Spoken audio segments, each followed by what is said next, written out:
Can't play a player. Kind of on to me. He searched out all my ways. There we go, bro. It's gonna be a good night.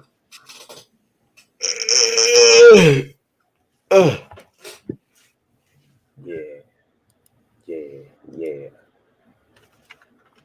Man, today's gonna be a good class. Let me see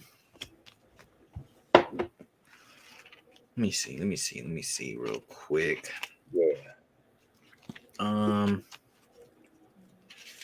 Let's start with this.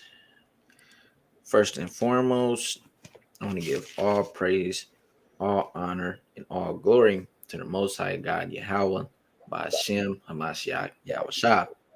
Let's go. Khan, Shalom. Want to open up with this Joshua chapter 1 and verse 8. I'm going to start at 7. Joshua 1 and 7. Shalom, soldier Yadadiah.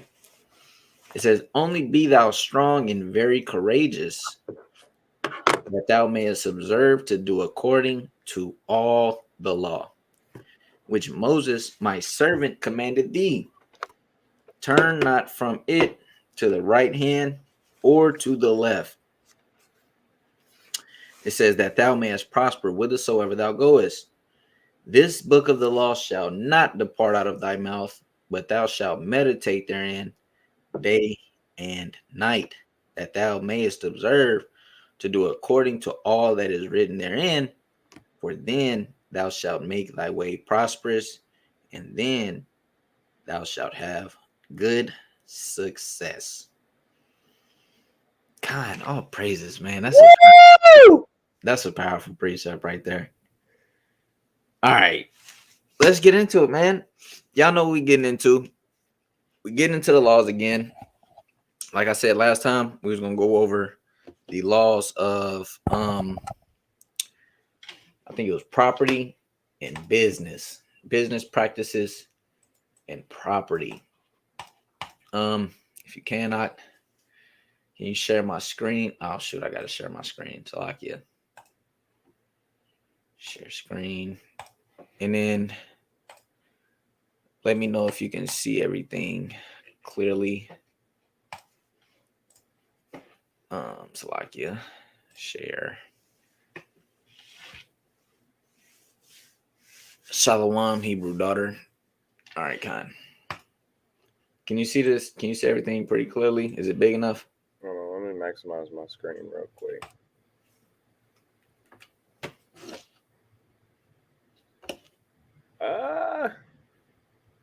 My eyes is bad, bro. You know I'm the wrong person to ask. Ask the people in the chat if they can see. I'm looking at it online. Yeah, it look like it's cool. Like, bro. You know I'm the wrong person to ask. Look like it's cool. So like, yeah, let me get everything straight real quick so I can see everything. Make sure everything going accordingly.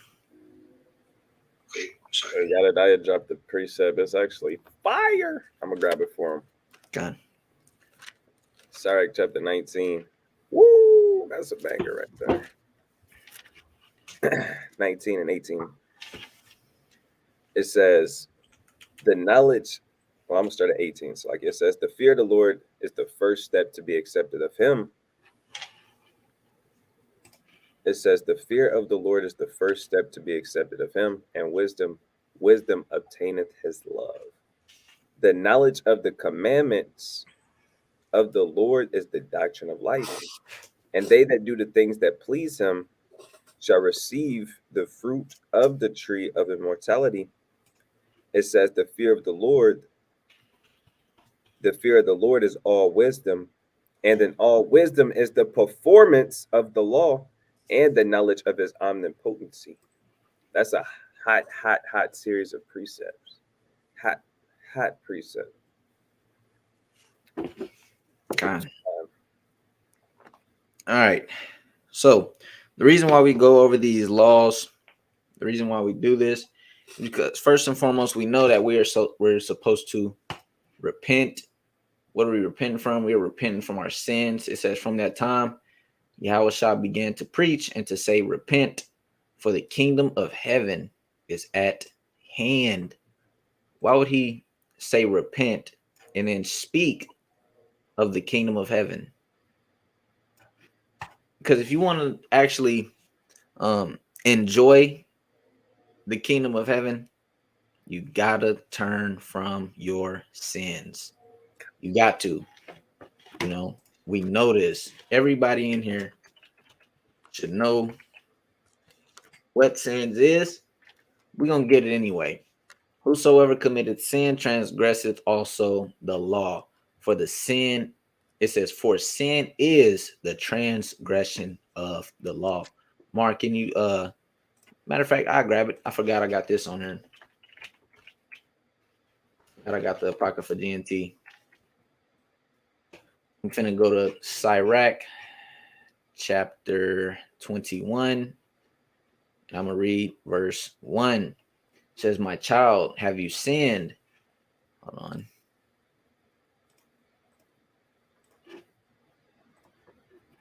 My child, have you sinned? Don't do it again. And pray for forgiveness for what you have already done. Avoid sin or avoid transgression of the law as if it were a snake. If you get too near it, it will sink its teeth into your soul like a lion and destroy you. Every lawless act leaves an incurable wound like one left by a double-edged sword. So we see sin is not good. Sin is not a good thing at all. Sin is punishable. Certain sins are punishable by death. I believe Paul spoke on it. The wages of sin is death. In the scriptures it says, how many of you love a long life? And that should be everybody. That's what we're striving for. Immortal bodies, long lives in the kingdom, so on and so forth. Maybe not here in Babylon. Maybe not everybody wants to live long here in Babylon. I completely understand that. But back in our homeland, we wanted to live a long time because things were going good. But if you do not know what the law says, you will not be able to be blameless or stay out of sin. You wouldn't be able to avoid sin as the book of Sirach says, because you don't want to go into the law. You don't want to read the law. You don't want to get the knowledge and wisdom that the law has to give, which it has a lot to give. That's what Paul spoke about. Paul said, I had not known sin, or I had not known I had not known lust if the law had said, thou shalt not covet. So Paul was able to understand to avoid lust, to avoid that sin, because the law was there. It was placed there for him to see it. Then he could be sin free from that time. Mahar, do you want to add anything? Yeah. I'm gonna grab a precept or two. I'm gonna grab the screen real quick. Yes, sir. Kind. Officer Aharon was saying, if you don't know anything about the law, you don't study the law, you don't read it, it's boring. You don't like reading Genesis, you don't like reading Deuteronomy, you never read Leviticus, you never read Numbers, you working. Hey, what we always say, like, you hustling backwards. Yeah. You hustling backwards. So this is a classic precept. It says, for the commandment is a lamp, and the law is light, and reproofs of instruction are the way of life. So I go to this precept to show you, you're going to actually be walking in darkness if you're not keeping the commandments. You're going to be walking in darkness if you're not keeping the commandments. You're going to be walking in darkness if you're not keeping the commandments. The scriptures are plain. Even when you go to Deuteronomy, what is that? Deuteronomy 4. It tell you that even in Ecclesiastes, I'm thinking about a whole bunch of precepts. So I'll start off. Well, I already started off with that one. I'm gonna go to Ecclesiastes, then I'll go back to the Deuteronomy. Let's see, Ecclesiastes 8 and verse 1. So it already told you that the laws are a lamp; they're a light. When you're not walking and keeping the law, statutes, and commandments, you're in darkness, right? You don't know where you're going. You don't know. Everybody always saying, I got to kind of find my purpose. I got to take a year off to find myself. It's because you're in the darkness. You don't know what life is about. You don't know what your duty is as a man. In Ecclesiastes 13 and 12, it tells you that the whole duty of man is to fear God and keep his commandments. Because you'll be walking in the light, serving the Most High God. But anyways, Ecclesiastes 8 and 1, it says, who is as the wise man? And who knoweth the interpretation of a thing? A man's wisdom maketh his face to shine. It says a man's wisdom makes his face to shine, and the boldness of his face shall be changed. So it told you that a man's wisdom, first we found out that the law, statutes, and commandments is a light, pursuant to Proverbs 6 and 23. Now we went to Ecclesiastes 8 and 1, and I'm showing you that wisdom makes a man's face to shine as a light shines. So now I'm gonna go to Deuteronomy 4 and maybe it's Exodus 4. Yeah, it's Exodus. Man, this is a classic. I'm actually upset that I don't got it memorized. Give me 1 second.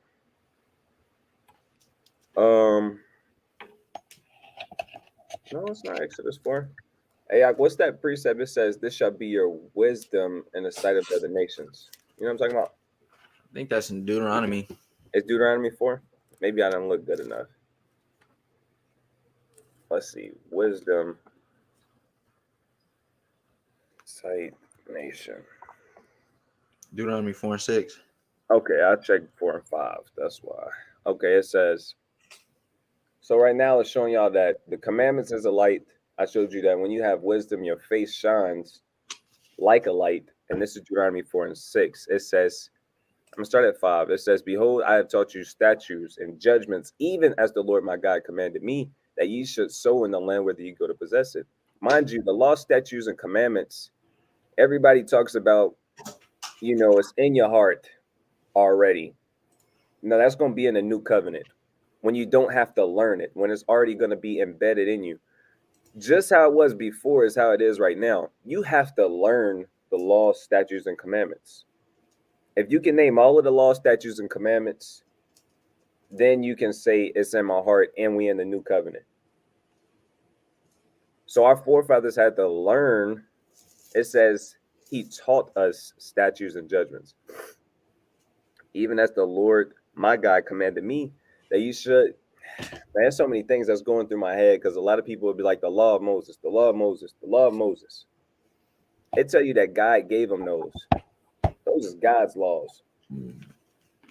People be getting kind of weird sometimes. It says, keep therefore and do them, for this is your wisdom. This is your wisdom and your understanding in the sight of the nations. Now we just showed you that wisdom is a light. We literally are going to be a light unto the whole world. That's what Yahweh Shah said. That's what our Lord said. He said, we're the light of the world. It says, this is your wisdom and your understanding in the sight of the nations, which shall hear all these statutes and say, surely this great nation is a wise and understanding people. So the reason why we had this class set up tonight is, if you know these laws that we're going over, a refresher. Because even me, I will know certain things, but Aharon, he had called me out of nowhere. Like I was at work. He called me out of nowhere. He said, you got a minute? I was like, Khan. And he was, what question did you ask me, King? It was in Deuteronomy 17 about the king. Yeah, I said, what is the one spot that the king cannot take the nation? Something to that effect. What is the one place on earth that the king cannot take us? Our king, Israel king. Right. Let me pull it up. I think it's Deuteronomy 17:17, I think. All right, let me check it out. It might be at least a little earlier. It's going into multiple. I remember it says multiply horses. Right there, 16. 16. All right, Khan. So he called me out of nowhere. He didn't give me no bill. All he said was, "You got a minute?" I was like, "Khan." He was like, "All right, cool. What is the one place a king over Israel cannot take the people?" And I'm like, anytime I think of the king of Israel, I always think of Deuteronomy 17 because it's literally going over laws that the king cannot do and that the king have to do. So my mind immediately went here, but I forget about this. So let's read it. It says, "But he shall not multiply horses to himself, nor cause the people to return to Egypt." It says the king cannot cause the Israelites to return to Egypt, to the end that he shall multiply horses, for as much as the Lord hath said unto you, ye shall henceforth return no more that way. So he caught me off guard. He caught me out of nowhere and said this, but the point is, it was a good refresher because I forgot all about this. I'm like, man, I feel like I know, but I don't know. And I held my tongue, and he was like, "You definitely know. It's Egypt." And he read the verse to me. I was like, I kind of did know that. I just forgot. I'm gonna grab one more precept, and it's on you. Mm-hmm.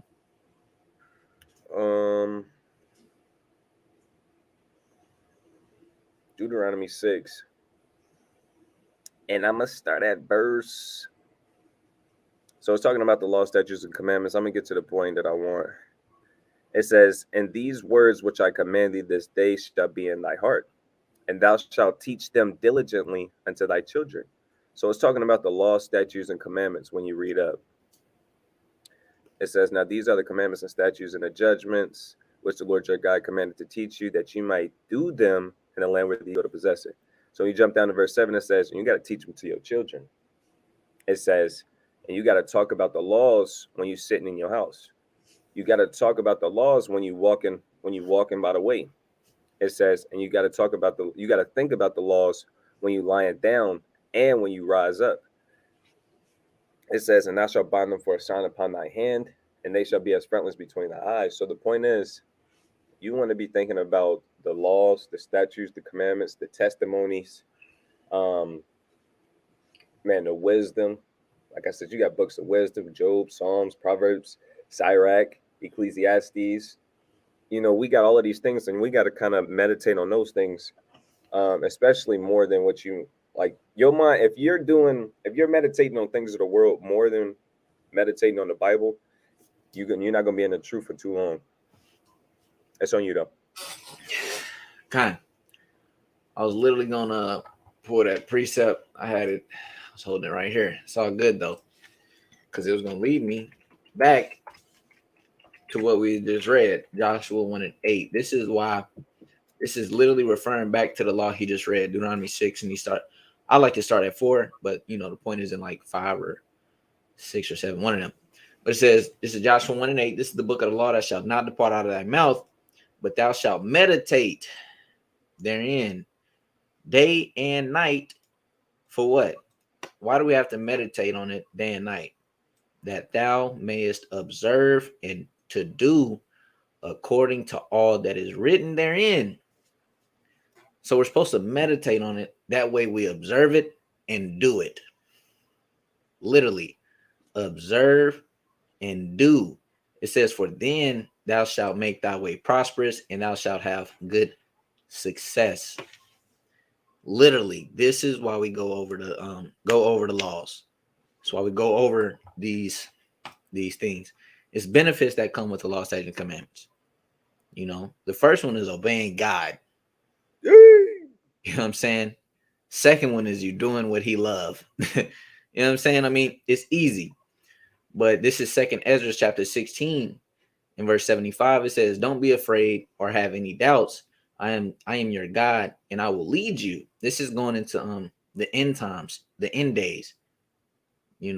Where it says right here. But listen to what the Lord says, my chosen people, the time of terrible suffering is near, but I will rescue you. Who is he going to rescue? I'm going to jump down to verse 76. If you keep my laws and commands, says the Lord, you must not let your sins weigh you down or control you. So how do you know if you're keeping the law, statutes, commandments? How do you know if you're in sin or not? You have to go to the laws. You have to go to the Torah. You got to go to the Tanakh. You got to go to the words of Christ. You got to go to all that. I'm gonna grab one more precept, and then we can get in it. Matthew 23:1. Then spake Yahushua to the multitude and to his disciples, saying, the scribes and Pharisees sit in Moses' seat. All therefore whatsoever they bid you, observe. That observe and do, but do not ye after their works, for they say and do not. And we know that the scribes and Pharisees, they were teaching to keep the law, keep Torah, keep Moses, as what they would say. Now, let's go to the books of Moses and figure out what are we supposed to be doing according to the law. All right. To make things easier, like I said, we got the Ish people account. If you don't know what the Ish people are, I'm talking about the Jewish people, those fakes. We kind of got they thing going on basically where they got it kind of mapped out in the list or in the order. That way we have something to help us out, like a key to a map, But business practices. Let's go over a couple laws because, a lot of brothers and sisters may not be up on game about what can they do, what can they not do, how are they supposed to act towards their brother, how are they supposed to act towards the heathen, so on and so forth. Shalom, Officer Thawam. First law, not to do wrong in buying or selling. Leviticus 25:14. Leviticus 25:14. And what you want to do, you kind of want to have a pen and pad out and maybe write these down. If not, have your phone out, have them on your notes, or go into your Bible, write them down, circle them, highlight them, because at the end of the day, these are still laws that we have to keep. We still have to keep these. We just got it out of Christ's mouth. We still have to keep these. All right. Leviticus 25:14. I think that's the one they quoted. Kind. And if thou sell aught unto thy neighbor, or buyest aught of thy neighbor's hand, ye shall not oppress one another. Ye shall not oppress one another. Let me get it in a different translation to see how it's worded. Sometimes it's good to do comparative text, see how things are worded, basically, and how we speak today. What is this? 25:14.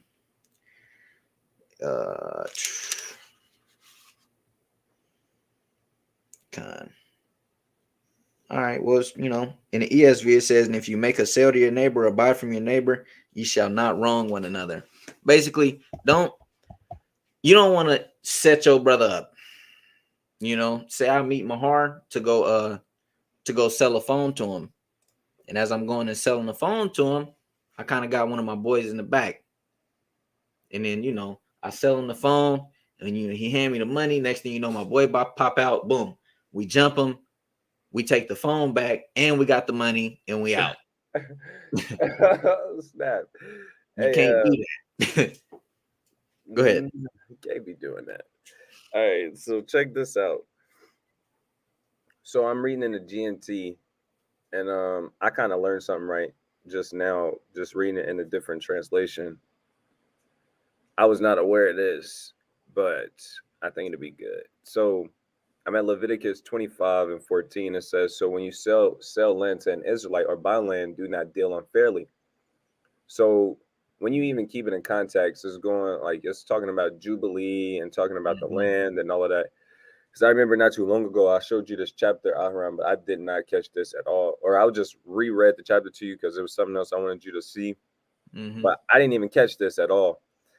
It says, so when you sell land to an Israelite or buy land, do not deal unfairly. It says the price is to be set according to the number of years the land can produce crops before the next year of restoration.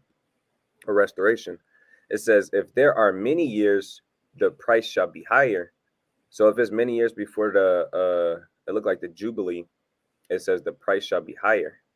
But if there are only a few years, the price shall be lower, because what is being sold is the number of crops the land can produce. It says, do not cheat an Israelite, but obey the Lord your God.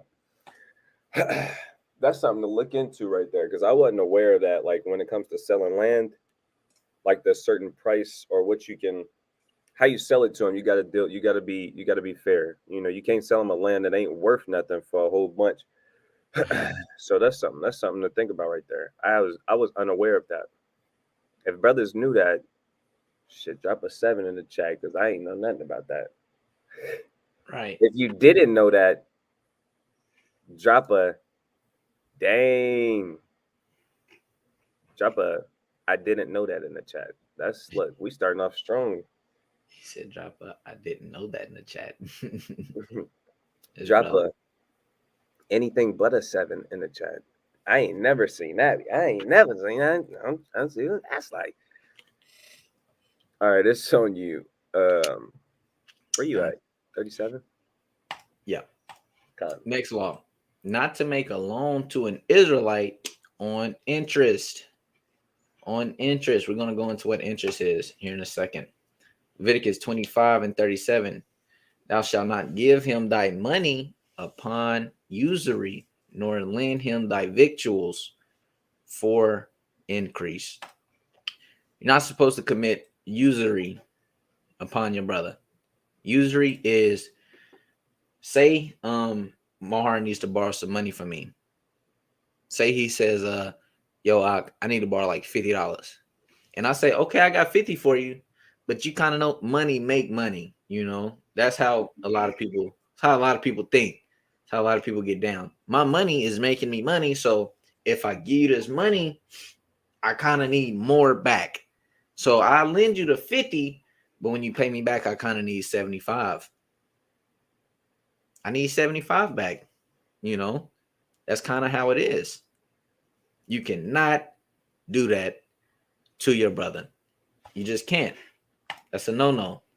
It's not how we get down. That's not what the Lord wants. It says, Hey, what's up? Like it, go ahead.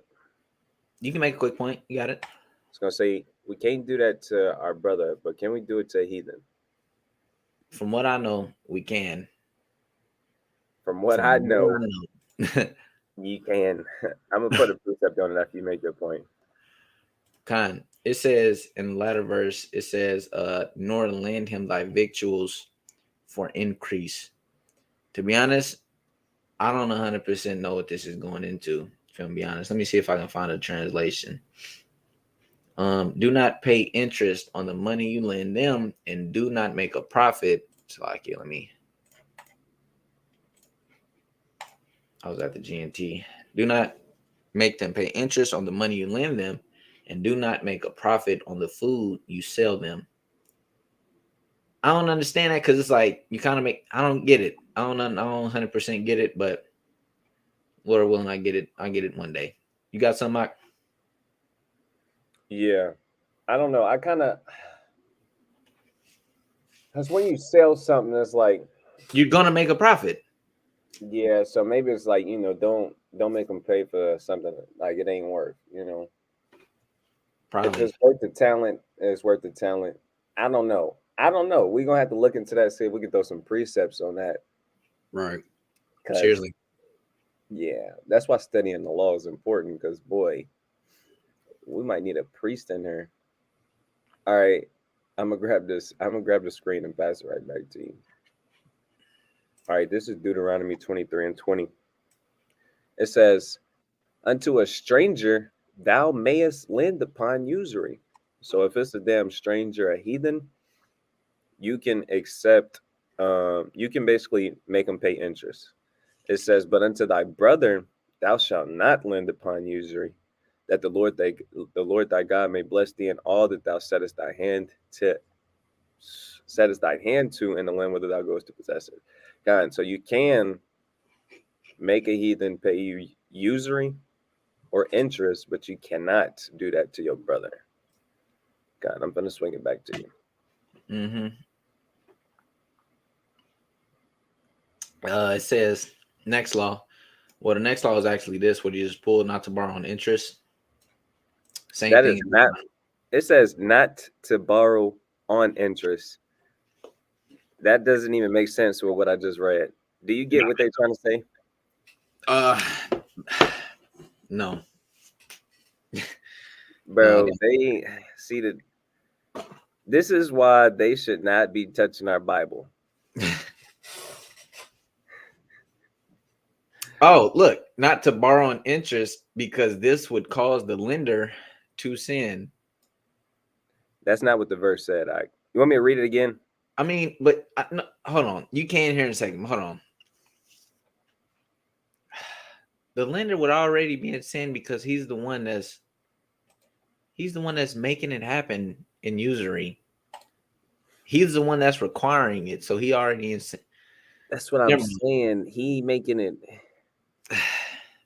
Yeah. Oh, so he said, Yadadai said, don't get a loan and pay interest on it. Is that kind of what it's saying? Not Deuteronomy 23 and 20. Because I was about to say that. When I read Deuteronomy 23 and 20, it says, unto a stranger thou mayest lend upon usury, but unto thy, like. Because if we can't take or borrow on interest, everybody here would be in sin, and I don't think that corresponds with the scriptures because you pay actually, what is it when you have, what the hell is it called when you purchase a car and you kind of pay on a interest rate and so on and so forth? Like, there's kind of no way around it here in Babylon. Yeah. If that makes sense. But I haven't seen in the scriptures where we can't like borrow on interest, if that makes sense. Yeah, I don't. It's Deuteronomy 23 or 23 and 20. It's really plain, but when white people become Jews and they explain it, it get real complicated. Because they made it actually hard. Like, if they didn't put this here, there wouldn't be a problem. Exactly. There wouldn't. Go ahead. That's it, bro. Like I said, that's it, bro. All right, look, boom. Deuteronomy 23:20.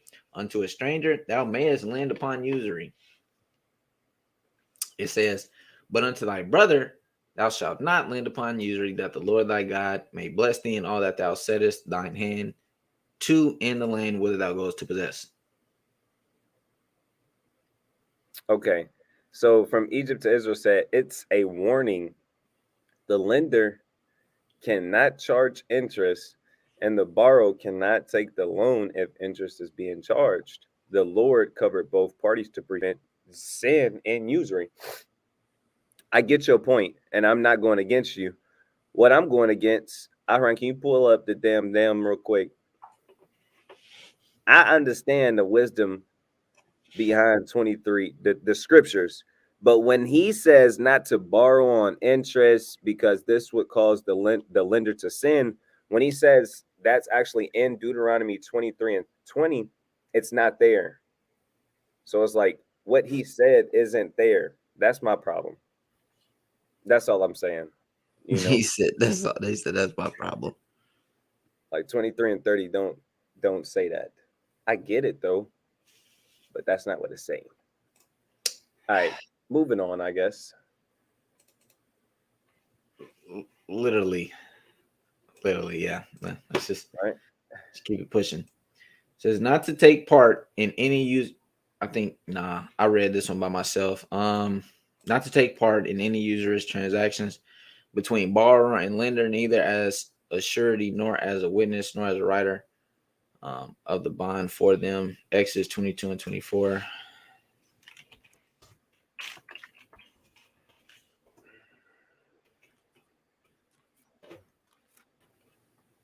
Yeah, that ain't.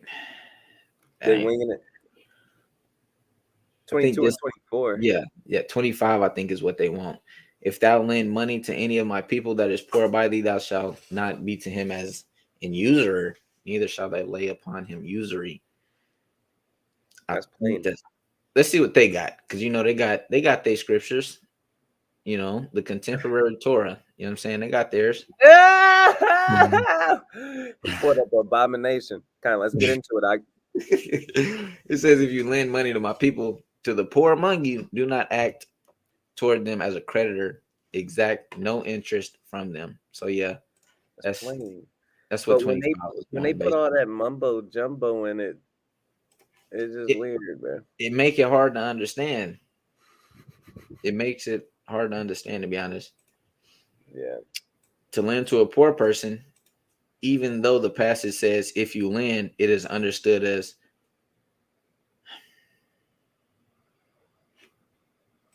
I don't know. I don't know, man. I Bro, don't know. all it's saying, I if you don't lend know. money to a poor person, you can't make him pay you no interest. That's it. That's all it's saying.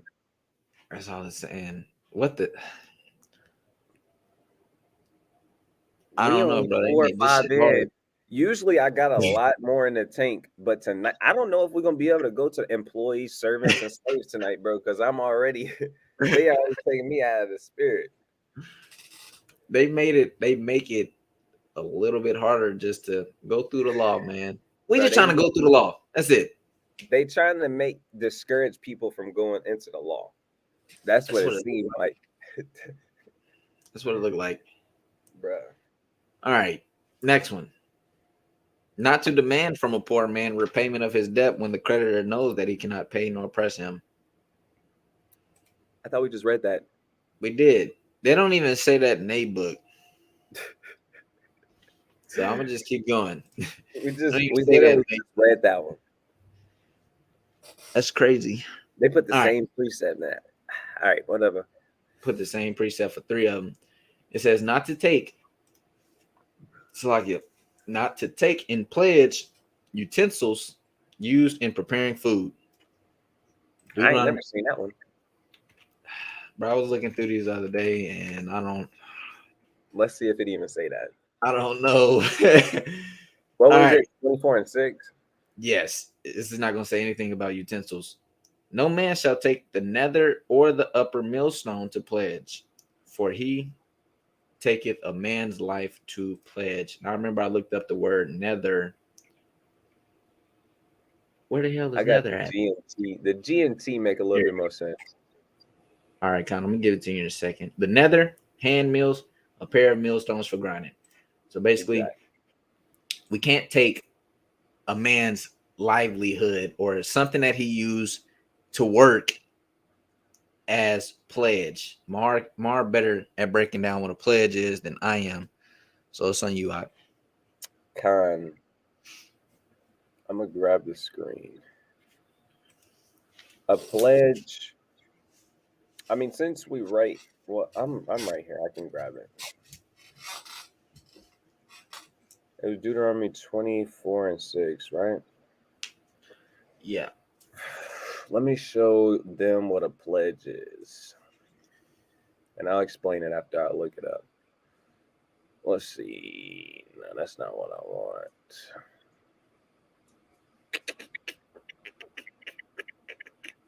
Last time I looked up pledge, it was a different that I popped might be up. able. Let's see. Mm, this ain't the definition I seen last time. Okay, so I'll explain what a pledge is. A pledge, maybe I can pull up Google.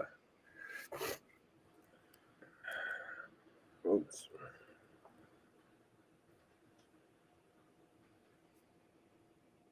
Yeah, this is a little bit better. This is perfect right here. A pledge, it says a thing that is given as security for the fulfillment of a contract or the payment of a debt and is liable to forfeiture in the event of failure. So this is a good definition. Collateral. Collateral. It says something pledged as security for the repayment of a loan to be forfeited in the event of default. So if that don't make sense to you and that's not plain enough, I'll explain it. A pledge. Me and Aharon got something going on. He like, hey, I need $1,000. And I'm like, damn, that's a lot of money to just hand to you. How do I know that you're gonna pay me back the $1,000, King? And he like, look, man, I'm gonna pay you the money. And I'm like, you my boy, but you could just disappear tomorrow. I need something so that I know you. I need something that's a collateral. So I give him $1,000, and in collateral, he lets me hold on. What's something valuable that you got that I can hold on to Wait, as a hold on. collateral? Collateral for what? I forgot. Salakia. I'm giving you $1,000. Let me get some collateral. You give me $1,000. All right. Collateral would probably be F it. Just say my phone. All right, cool. So Aharon can't live without his phone. You know, he loved YouTube, so he gonna give me his phone as collateral. That is a pledge. The collateral, the phone, would be known as a pledge. So once he repays me the $1,000, then I'll give him his pledge back. So now we back at the law. It says when you lend someone something, so I lend Aharon $1,000. It says I am not to take pledge or security his millstones used for grinding his grain. So I can't take something that Aharon needs for work. So if I was like, all right, look, Aharon only got one car, but I'm like, look, I'm gonna give you this $1,000, but I need the keys to your car. It don't make sense for me to take the keys to his car because he needs his car to get to work. So if I take the keys to his car, he's not gonna ever be able to repay me back. He might lose his house. It says this would take away the family means of preparing food to stay alive. So that's a beautiful law. I think the Edomites did a decent job on this one. What you saying? Let me look at it again. Yeah, let's go back and look at it because they sketchy. You got the screen too. Kind. No, utensils and Okay. It slide. It slide. When I think of utensils, I think of forks and spoons and shit. Yeah. That nigga pulled the hoe out and started. Yeah, I can see that. Yeah. You don't want to take away a man's livelihood, basically. Yeah. Kind. All right. Dang, where was I? Okay. Not to exact a pledge from the debtor by force. Let's go to that. Deuteronomy 24. What was that? 10? I missed it. Boom. Deuteronomy 24:10. When thou dost lend thy brother anything, thou shalt not go into his house to fetch his pledge. So if I lend him, or if my pledge is my phone and I got it inside the house, he can't just go in there and be like, nigga, give me your phone. Right. So on and so forth. Like, this the pledge, ain't it? Like, you just can't do that. It's just not how it works. Read the next verse. Verse 11. Thou shalt stand abroad, means stand outside, and the man to whom thou dost lend shall bring out the pledge abroad unto thee. God. Simple and plain. Simple and plain. International Standard Version. When you loan something to your neighbor, don't enter into his house to seize what he offered as collateral. JPS to knock 1917. I don't even know what this is. It says, when thou dost lend thy neighbor any manner of loan, thou shalt not go into his house to fetch his plague. I mean, it's plain upon tables. We can't do that. All right. Jake ain't got no manners, bro. Jake don't got manners. That's the thing. Jake do not have Jake, all right, well, nigga, I'm just going there and get it. You bullshitting. It's like, well, hold on, man. You can't do that. You just can't do that. All right. So if you didn't know, if I don't take pledges or anything. I don't require pledges from people. But if you somebody it's lawful. But if you somebody else that do that, don't go seize his pledge, man. Let him bring it to you. Now now you got the understanding on it. Now, next one. Not to take in pledge. Salaki, I just read that. Bam. Not to keep the pledge from its owner at the time when he needs it. Okay. Let's see. What was that? 24 and 12. And if the man be poor, thou shalt not sleep with his pledge. In any case, thou shalt deliver him the pledge again when the sun goeth down, that he may sleep in his own raiment, and bless thee, and it shall be righteousness unto thee before the Lord thy God. So it says raiment. A lot of the times, a lot of men's pledges would be their garment, outer garment, wrapper, mantle, so on and so forth. Through the scriptures, we see Judas gave somebody his signet, his staff, his cloak, so on and so forth. But the appointed time that you're supposed to give the pledge back, you give it back. In this case, it would be when the sun goeth down. It's when you give it back. That's the righteous way to handle that situation. Check this out. Oh, did you already read 13, didn't you? Salakia. I was kind of reading in a different translation. But yeah, you got it. Salakia. It's all good. All right. Next one. Boom. To return the pledge to its owner. We just read that. 13. Not to take a pledge from a widow. Let's see. That was 24 and 17. Not to take a pledge from a widow. Thou shalt not pervert the judgment of the stranger, nor the fatherless, nor take a widow's raiment to pledge. Cannot take a widow's raiment to pledge. Let's see what that says in other translations. Let's see if it's got something else on it, or that's just that. Do not deny justice to the foreigner or the fatherless, and do not take a widow's cloak as security. Look like it's just going into it, plain upon tables. Nor to take the widow's raiment to pledge. If anybody doesn't know what a widow is, it is a woman.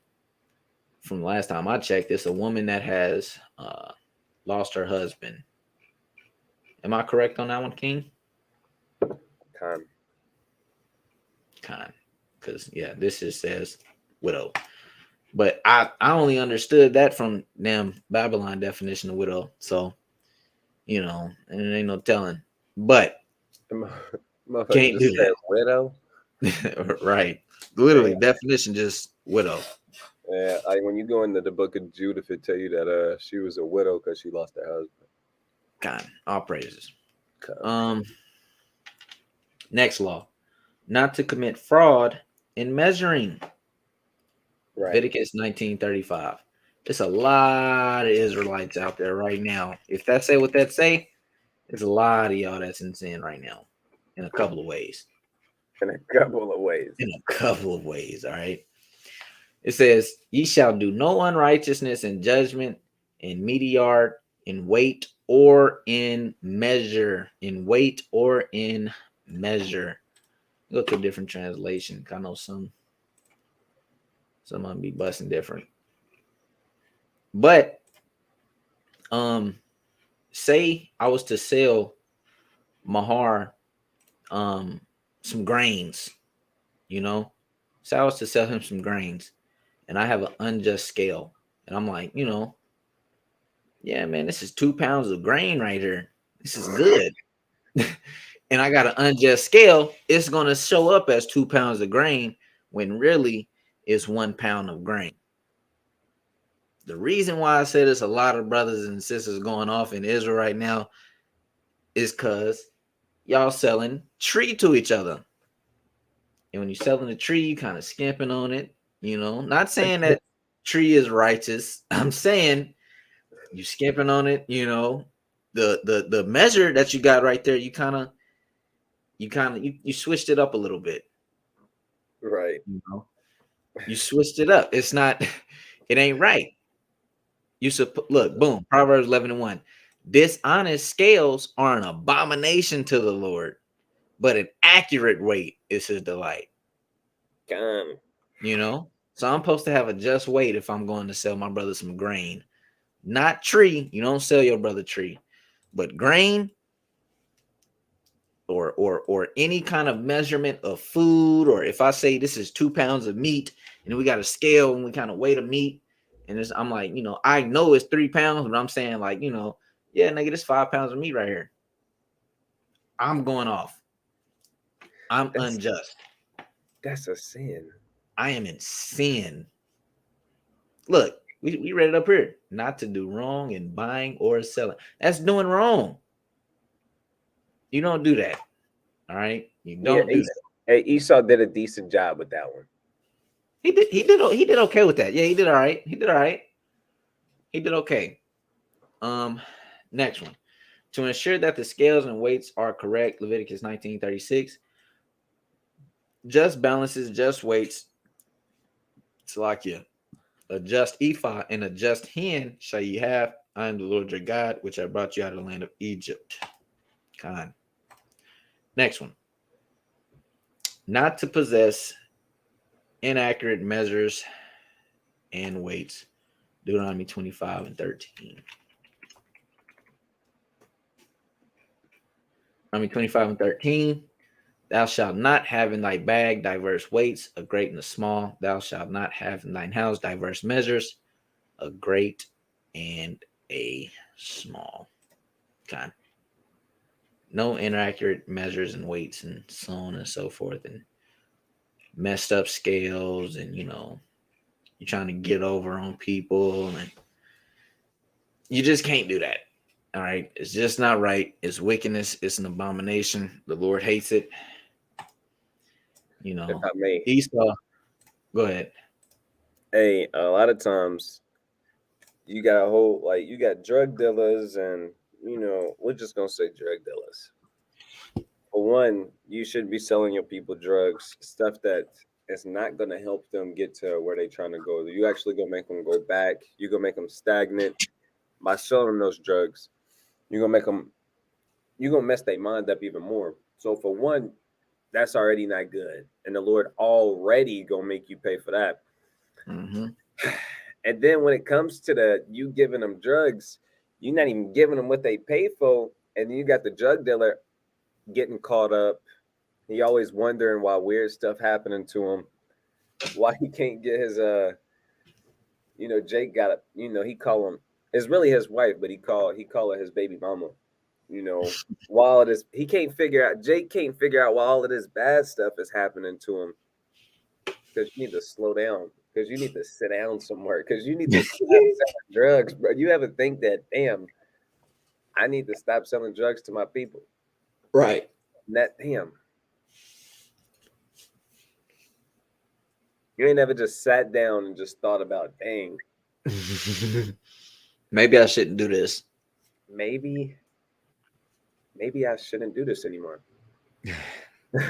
Nah. He can't even, that don't really cross his mind like that, because there's too much folly going on. You got a place in America called Sin City. Jake ain't finna stop sinning. Hey, shalom to everybody in the chat. Shalom. It's back to you, though. God. Property and property rights. Not to sell a field in the land of Israel for perpetuity. I kind of want to look up perpetuity here in a minute, but Leviticus 25 and 23. Let's see what that says. The land shall not be sold forever, for the land is mine. For ye strangers and sojourners with me. And in all the land of your possession ye shall grant a redemption for the land. All right. Oh, snap. That's banging. He hard. Yeah. Yeah. We can't sell the land like forever. Like I think we're actually gonna get into it a little bit more actually when we go through these laws. I remember. Let me see what else these other translations say though. That was Deuteronomy 25 and 23. Leviticus. Damn, I'm tweaking. Leviticus 25 and 23. What I say, Deuteronomy? Yes, sir. Slovakia. Man, this is bugging. 25, 23. All right. The land must not be sold permanently because the land is mine and you reside in my land as foreigners and strangers. So we can never sell the land on a permanent basis. I can't come to Mahar and be like, you can have this land forever, for generation and generation. And I kind of, I'm kind of talking them into it and I give them an outrageous price because this land is going to be his forever. That's not how it works. The land shall not be sold forever because it's not our land.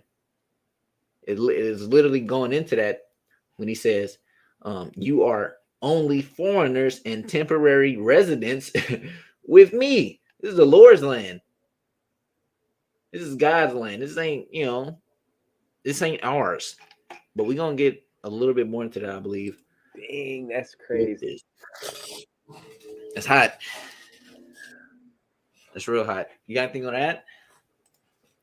Bro, I kind of skimmed over the chapter and from where we started, and it's fire. I'm not gonna add it though. We'll probably end up touching on it. But yeah. Maybe. It mentions 25 a couple times. Yeah. That's tough. Yeah. It says not to, bro. I remember going over this when y'all was doing class last time. It was some cool stuff in there. All right. Next one. Not to change the character of the open land about the cities of the Levites or of their fields, not to sell it in perpetuity. It's like, in perpetuity, but it may be redeemed at any time. Leviticus 25, 34. It says, but the field of the suburbs of their cities may not be sold, for it is their perpetual possession. It is their perpetual possession. What is it? Who's that there? Who's that going into? It's going into the Levites. Leviticus 25, 32. Bro. What's up? Bro, that was hard. Dang. I did not know that. Yeah. Dang. The Lord is fair out here. Dang. He's just. He's just kind. His mercy endureth forever, as the scriptures say. It says, notwithstanding the cities of the Levites and the houses of the cities of their possession may the Levites redeem at any time. Why is this? Why is this talking about the Levites? I'm explaining it here in a second. And if a man purchase of the Levites, then the house that was sold in the city of his possession shall go out in the year of Jubilee, for the houses of the cities of the Levites are their possession among the children of Israel. But the field of the suburbs of their cities may not be sold, for it is their perpetual possession. If you know anything about the Levites, they were not given a specific portion of land. Judah got his portion. Simeon got his portion. Ephraim got his portion. Dan got his portion.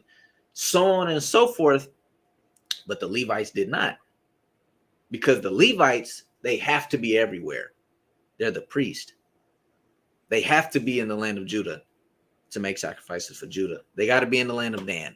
They got to be in the land over here. They got to be over here. They have to be a little bit of everywhere. So in the cities and the lands that they dwell in, those are theirs.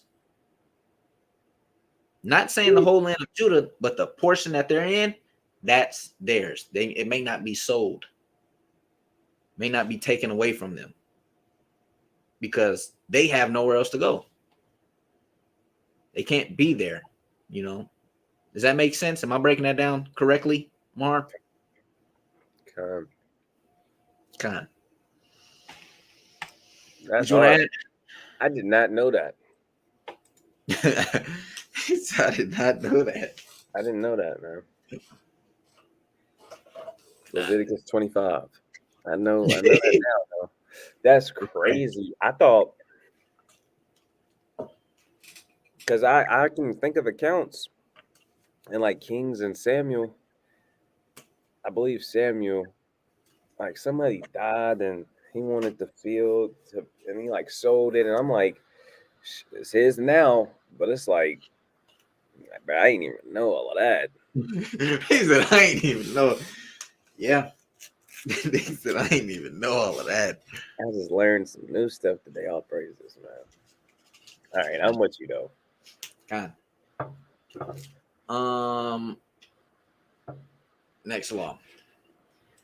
That house is, damn, I don't know if that makes sense. That houses sold within a walled city may be redeemed within a year. Yeah, that's kind of what I was reading.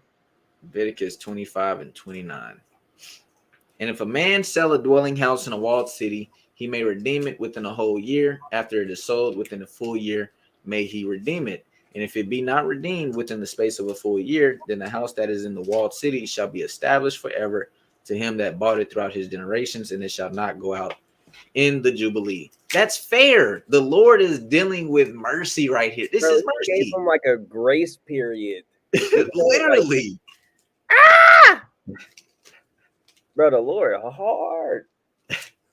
Be hard for that. He hard. Because Like, everybody makes bad decisions.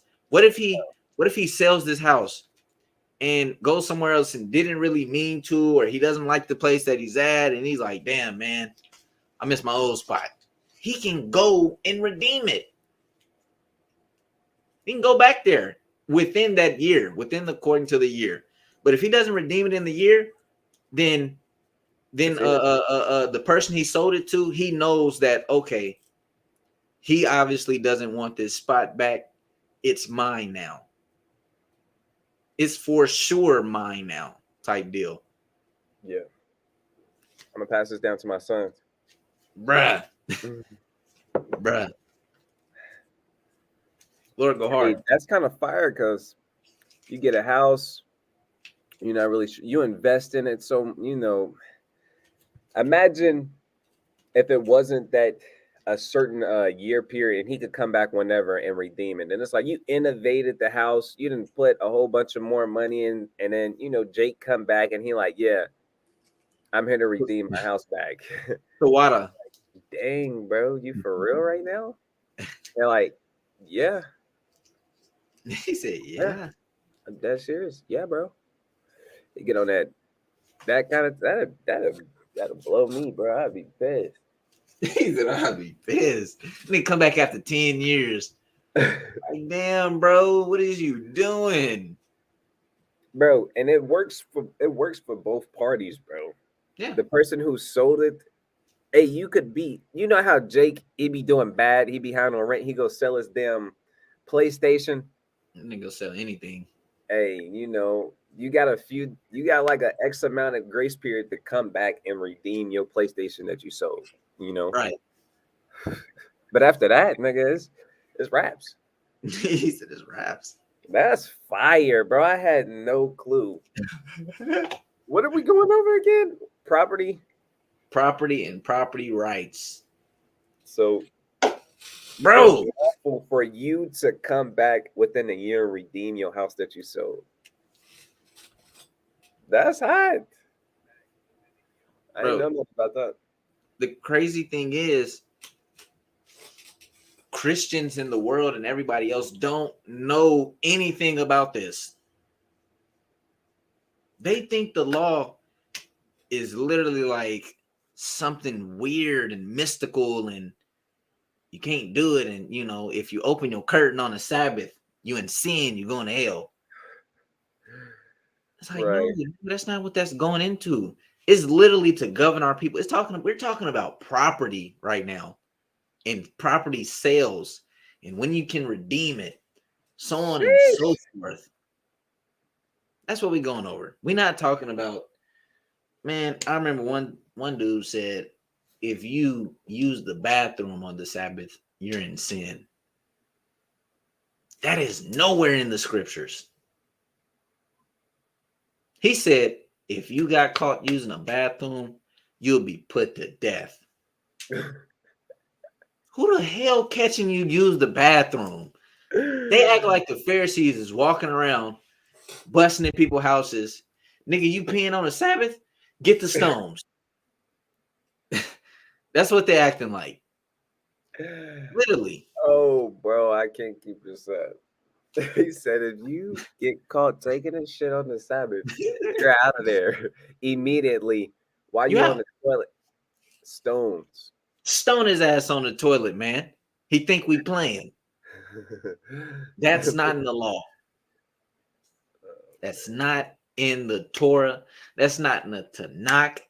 I don't even think that's in the damn Talmud. Ain't even in Enoch. That ain't nowhere. Not saying I get down with the Talmud and Enoch. I'm saying that that's such a far doctrine. It's not even in those books.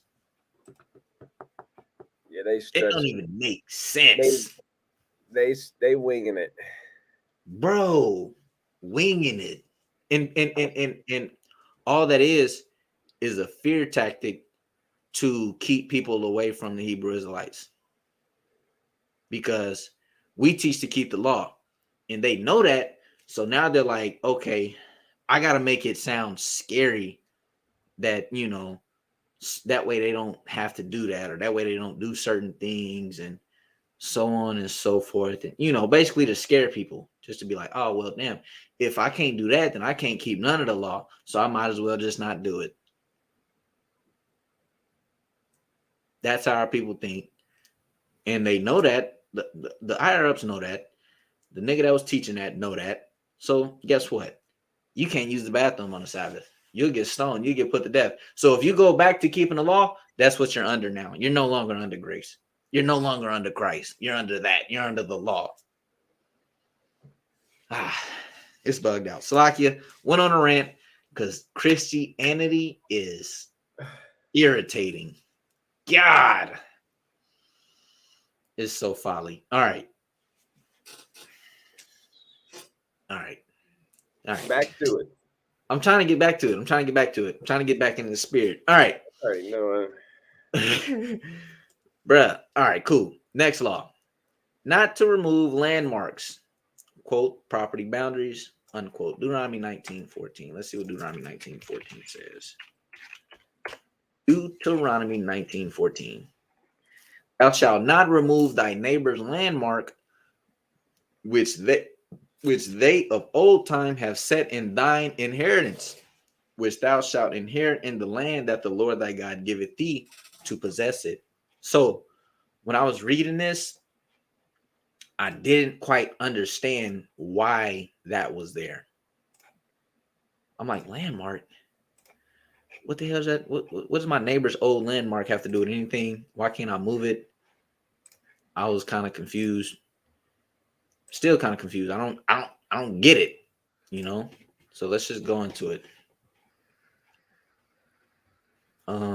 Okay, this may be it. The boundary thing. Do not move your neighbor's boundary stone set up by your predecessors in the inheritance you receive in the land the Lord your God giveth you to possess. When you arrive, this makes sense.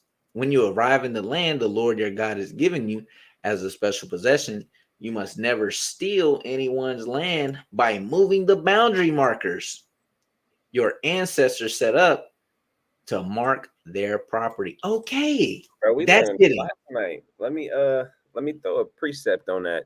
That's hidden. I like that. It is. I like The GNT says, do not move your neighbor's property line established long ago in the land that the Lord your God has given you. Yeah, it's plain now.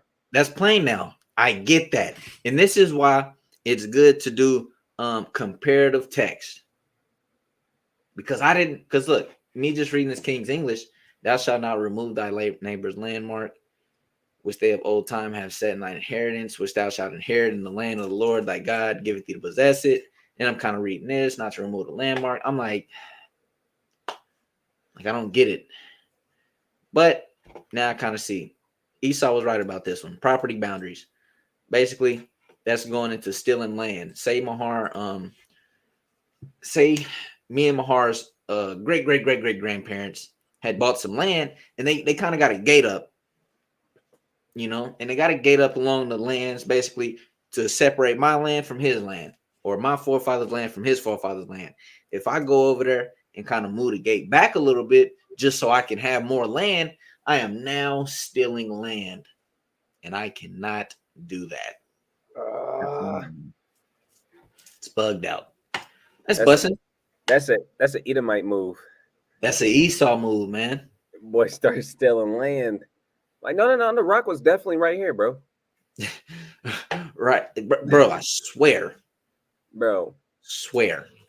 The rock was right here the whole time. Hey, whenever you got like a rock somewhere for a long time and you like move the rock, it's not really grass right there, it's just dirt. Oh, I got dirt right there and a big old lump of grass around it. You're like, no, the rock was here the whole time. Like, bro. Dude, that was another rock. I moved that like a week ago. You're late. Bro. Like, hold on, nigga. What do you want me? You want me to call a judge up? You want call a judge up? Right. All right. Where we at? 274? No, I'm far off. 271. It says not to swear falsely in denial of another's property rights. Leviticus 19:11. That sounds real familiar. That's what I'm saying. 19 and 11 sound like a classic. It sounds real familiar. Hold on. Wait, 19 and 11? That might not be what they want. Let me see. That ain't what they want. It says you shall not steal. Okay, and in theirs, this is what they want. They want Leviticus 19 and it is 11. Okay. Is it? Yeah. Okay. I was looking at 18 and 11. Okay, it makes sense. Esau got it on this one. I'm gonna start at 19 and 9. Okay. And when you reap the harvest of your land, thou shalt not wholly reap the corners of thy field, neither shalt thou gather the gleaning of thy harvest, and thou shalt not glean thy vineyard, neither shalt thou gather every grape of thy vineyard, thou shalt not leave them. It's like it, thou shalt leave them for the poor and the stranger. I'm the Lord your God. Ye shall not steal, neither deal falsely, neither lie to one another. So I guess when you kind of going into the context of it, not stealing land. I mean, that's kind of what we just went over. Don't steal land. Don't deal falsely in land. I don't know how they would make that one shake, that lie part, but yeah, I can. Just how we said, bro, this rock definitely been right here the whole time. You're right. The whole time, bro. Come on. Abraham set this up a long time ago. I don't know why you tripping like you being weird, bro. Nigga, lift the rock up and there's grass under there. What? Come on, man. You said it's been here for how long? Right. Bruh. Next law says not to deny falsely another property rights, 1911. I don't know. That's the same thing we just read. Right. Never to settle in the land of Egypt. We went over that before class. We did through the spirit. Let's get it again. Deuteronomy 17 and 16 says, context, this is going into the king. Deuteronomy 7:14 says that. 17:16 says, but he shall not multiply horses to himself, nor cause the people to return to Egypt, nor to the end that he should multiply horses, for as much as the Lord hath said unto you, ye shall henceforth return no more that way. So the physical, carnal aspect is the king cannot take us back to Egypt. That would mean he would be in sin. Also, the king cannot cause us to return to slavery. How would he do that such thing? Because he would set up certain things such as ways that we would be in idolatry or break the law, statutes, and commandments, which could lead us into slavery. He ain't supposed to do that. He's supposed to be righteous. Like when you read about Manasseh, I believe he was one of the reasons why we went into slavery in Babylon. He caused us to return to Egypt. Spiritual, of course. house of bondage. But either one, no go. Can't do that. You want to add? Wow. Con.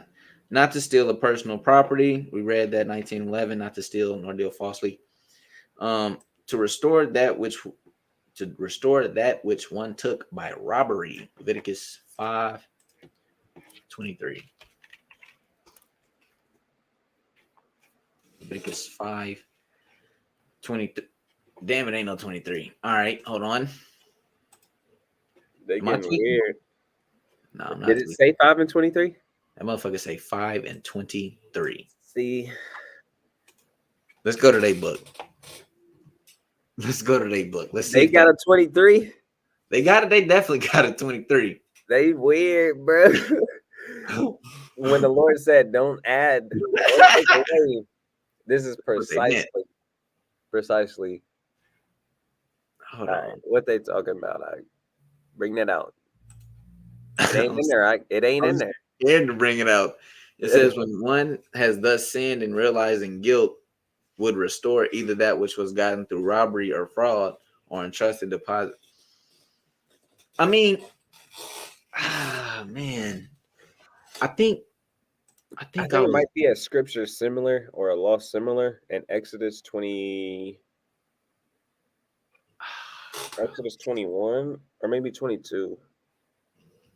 Nah, I might be off, but ain't no Leviticus 5 and 23.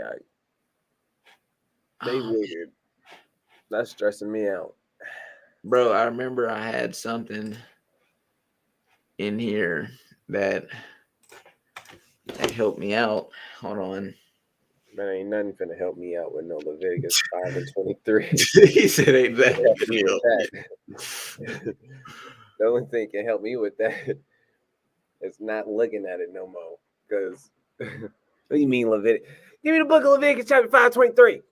It ain't in there, King. That nigga said it ain't Use in this there. Bible. What, nigga? All right. Leviticus 6 and 24. This is what they want.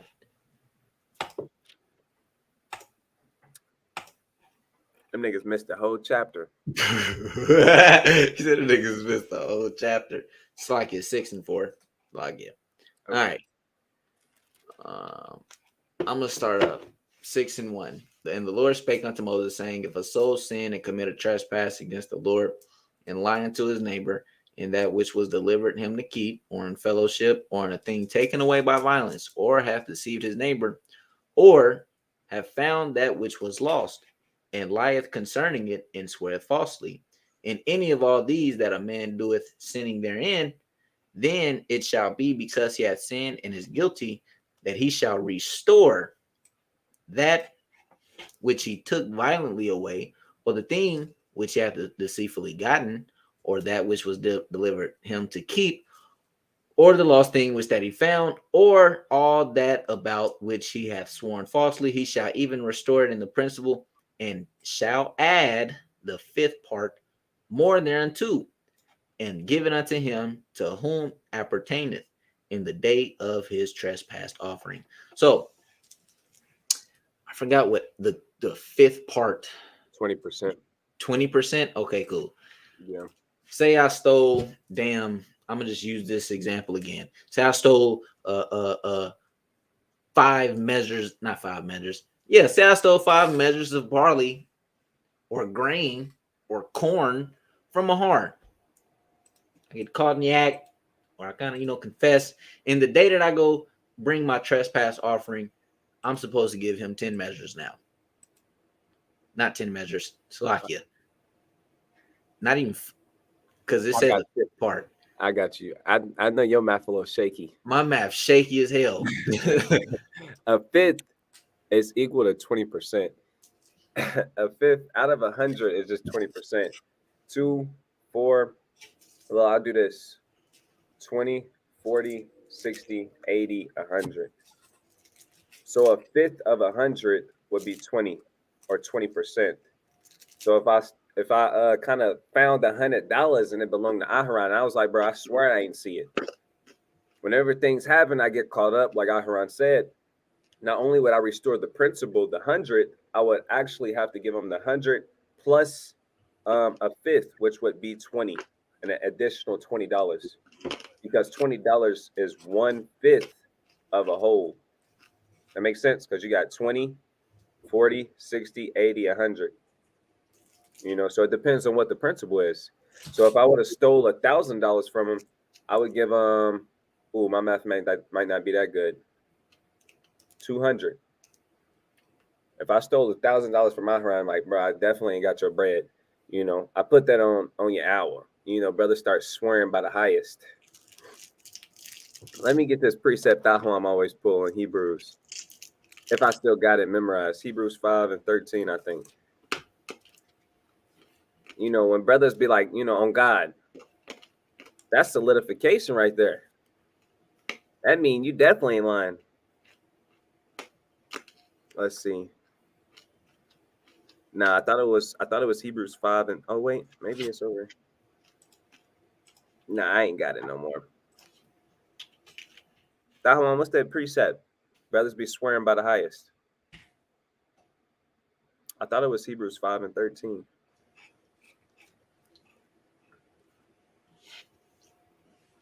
I ain't got it no more. That's gonna bug me.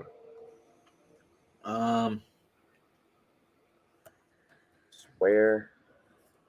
6 and 16. Okay. You can bring it out.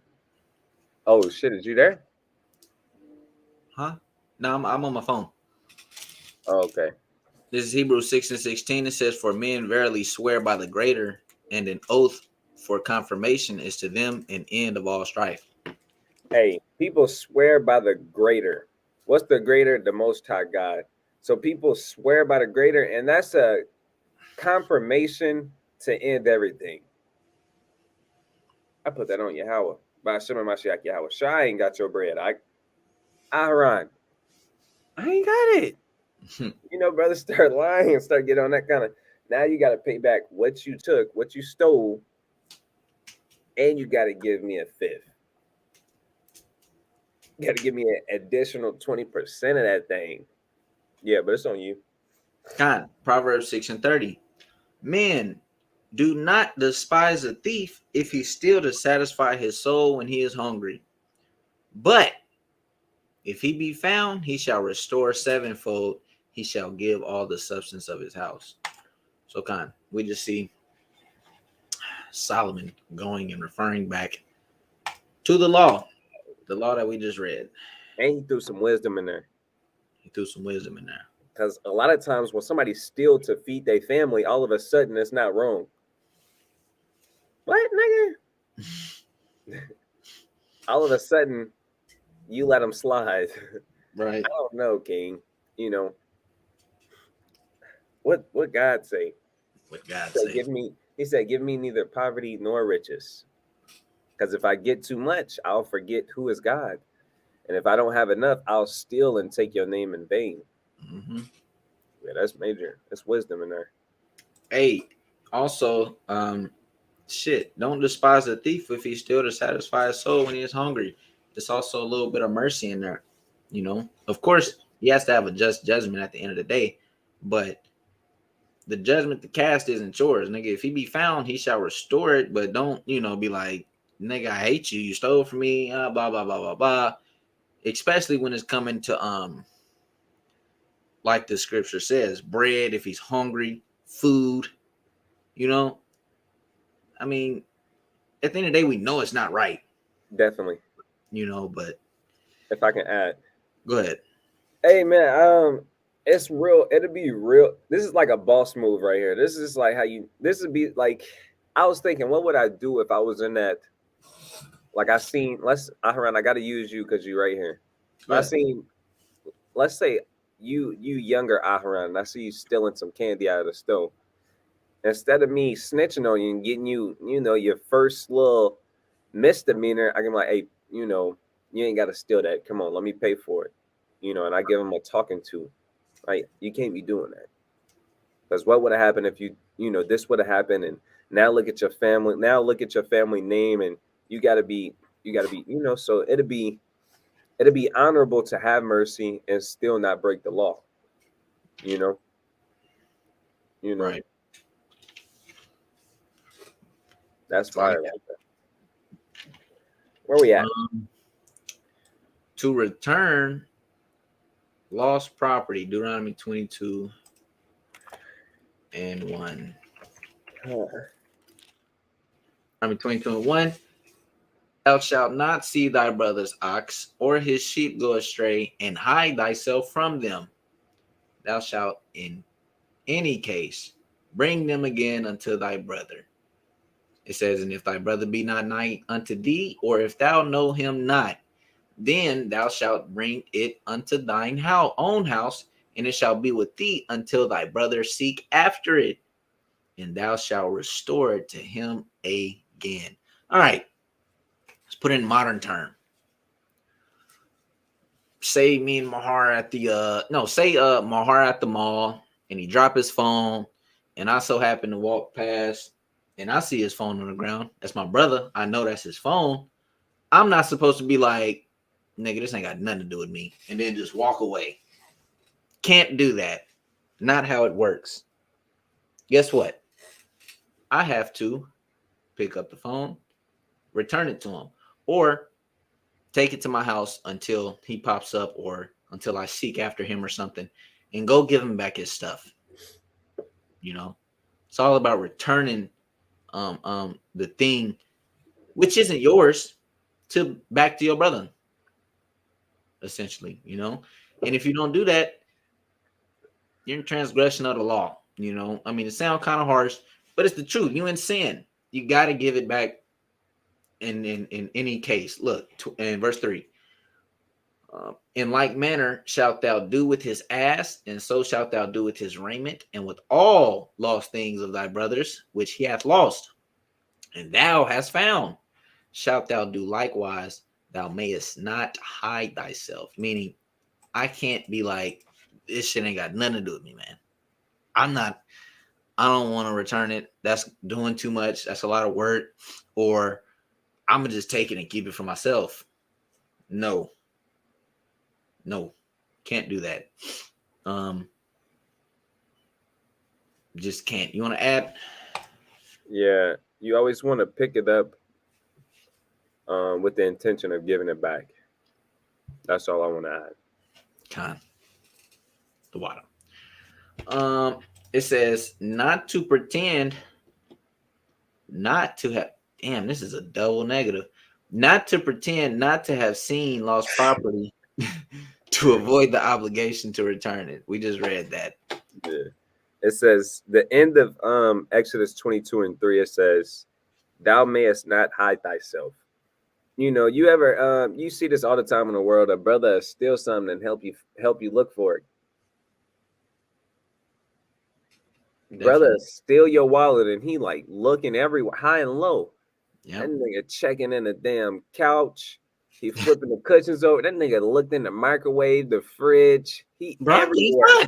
The whole time it's in his pocket. You can't do that. All right. You can't do that. Brother, steal something from you and help you find it, man. I know it's somewhere around here. We gonna find it. And he hit you with so where's the last place you really seen it? Right. He the main nigga that's on everybody's head too. Like, nah, nigga, we gonna find your stuff. Where it's at. Hey, lock the door. Nobody leaving until we find it. Right. Whole time is in his shoe. In that nigga's sock. Right.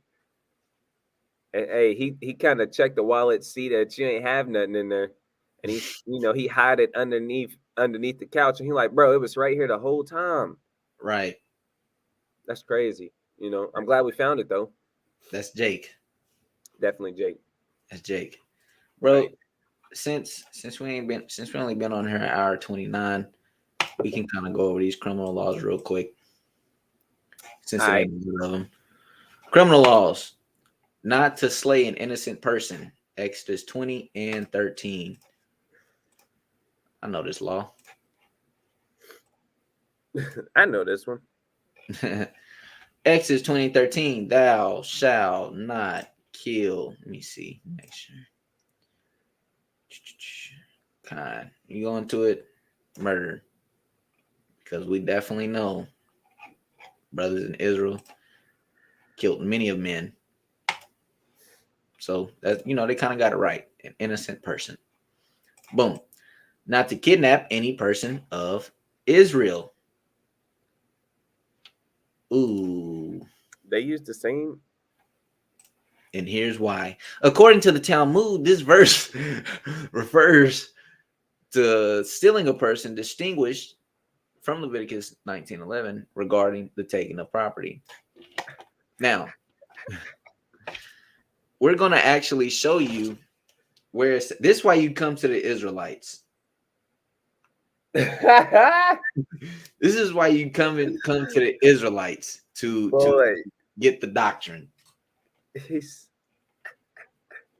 Because that ain't it. Exodus 20 and 13, not to kidnap a person of Israel, that ain't it. Bruh. That mug straight says, thou shalt not kill, thou shalt not murder. Let's see what they got in theirs. You shall not murder, you shall not commit adultery, you shall not. Damn, they got it all packed into one. You shall not bear false witness against your neighbor. All right, yeah. Now let's go to the law on Kidnapping. We got a law on that. They probably didn't read this. Probably didn't see that in there when they was making this. It's fine. This is what the real Israelites is for. And he that stealeth a man, kidnap. And he that stealeth a man and selleth him, or if he be found in his hand, he shall surely be put to death. Point blank, period. Plain upon tables. Kidnapping is not lawful. I wouldn't go to Exodus 20 and 13 to prove it, but it's not lawful. All right. Not to rob by violence. That's shaky for me. You can't tell. Never mind. Let's just go to it and read it real quick. Let's see what type of time they are. See what kind of time it's on, bro. And then I'll make my point if need be. It's 19 and what? 19:13. It says, and thou shalt not defraud thy neighbor, neither rob him. The wages of him that is hired shall not abide with thee all night until the morning. Okay. My point, you can't tell Jake you can't rob a nigga by violence. Because Jake gonna be like, it'd be what do you call a just robbery? A righteous robbery. Righteous robbery. I pulled my sword out, but I did not cut him. I didn't cut him, bro. I pulled out my Glock, but is she dead? Is she dead? Is she dead though? All I did was snatch that old lady purse. She okay? That ain't violent, brother. Ask her if she okay. He said, ask her if she okay. You tell. This is why when we go in here, it's always fun because we go in here and read what the law actually say. Mm-hmm. And then we read what they kind of insert into it. And it's like, that's not what it's saying. That's not what it's saying. And we take it upon ourselves to get the understanding and really teach what the Bible is saying instead of what these fake Jews kind of want to say. He said, you cannot rob by violence. But if it's not violent, you can rob it. You got it. If you can go in that bank and not hurt nobody, it's yours, bro. You earned it. You earned it, baby. You earned it. They are not as bright as they think. No. Oh man, bro, literally, you can't tell Jake that. Like, you can't. It's not how we're gonna be like, damn. So it's definitely lawful to rob a nigga, though. Yeah, it's definitely. All I see is that it's lawful if I don't kill nobody. Yeah, yeah, that's what they say, right? Brown. All right. All right. Funny. Can't rob though, in general, nor steal. Exodus 20. We read that in the 10 Commandments. Not to defraud. We just read that. 13. Thou shalt not defraud thy neighbor. Next one. Not to covet what belongs to another. Exodus 20. We should all know this. We should all know this. Um, 14, it says thou.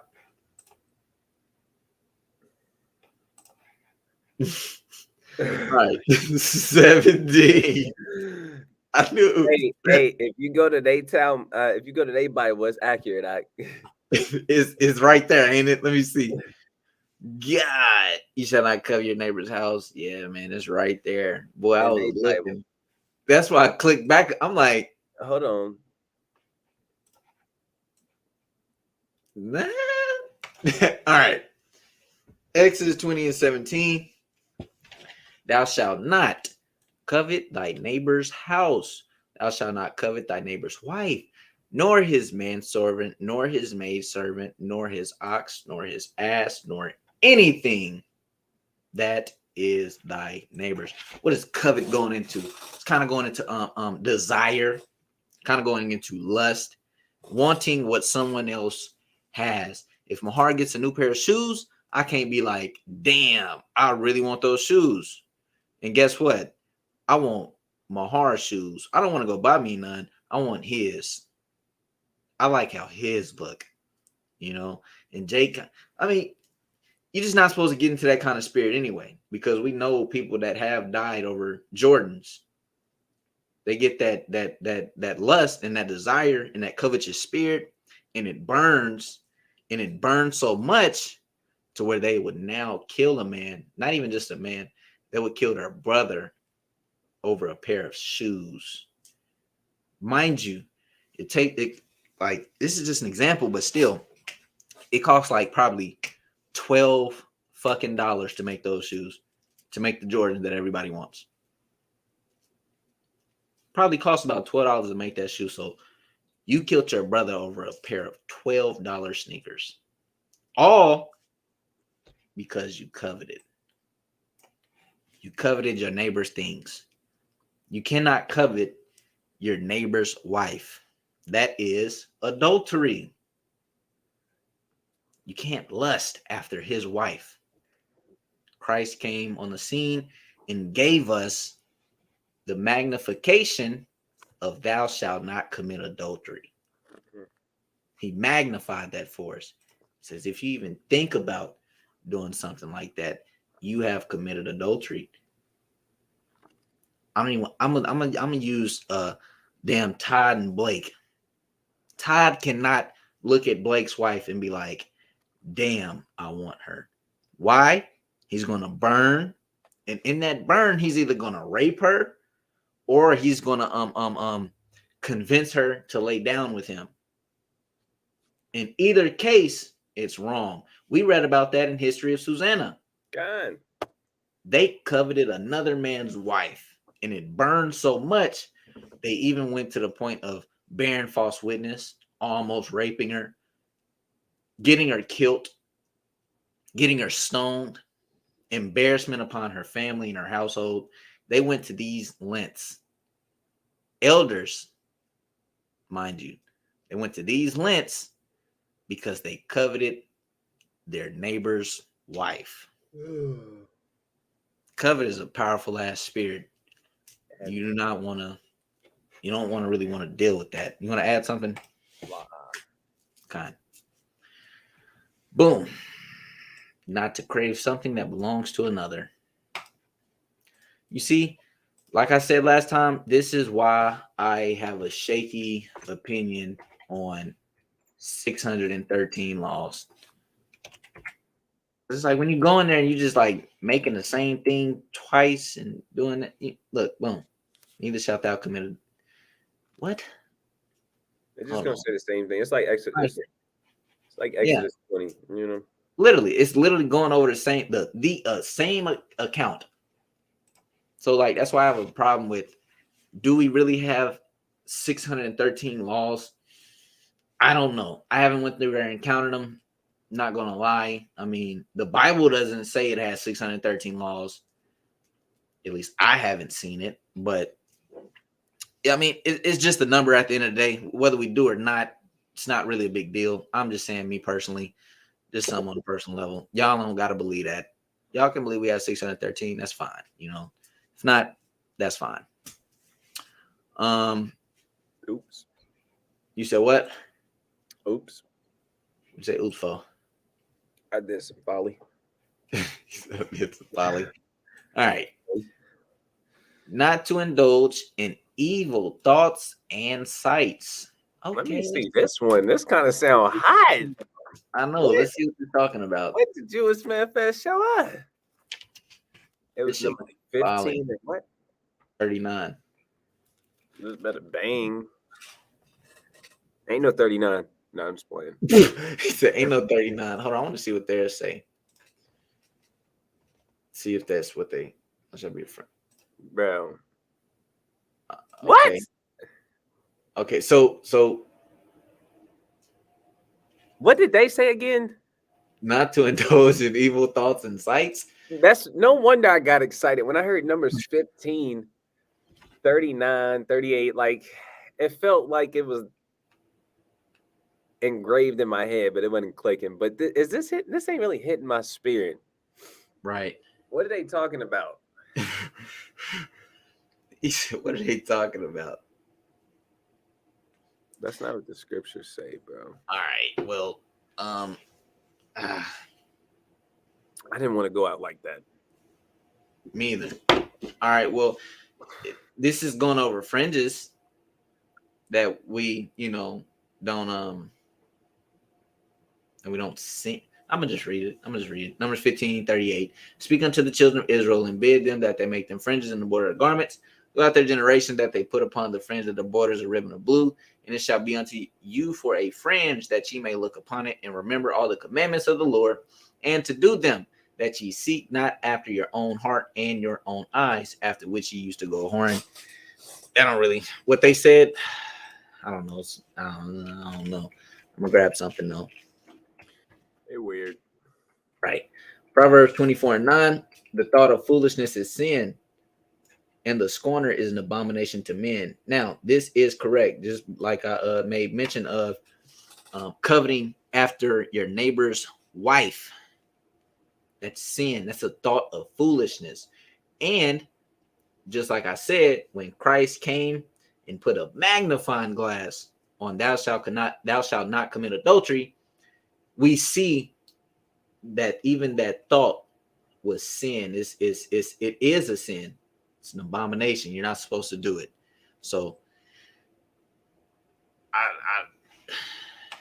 I mean, we explained it, but I don't know what they're doing with this. When you read that, I don't know.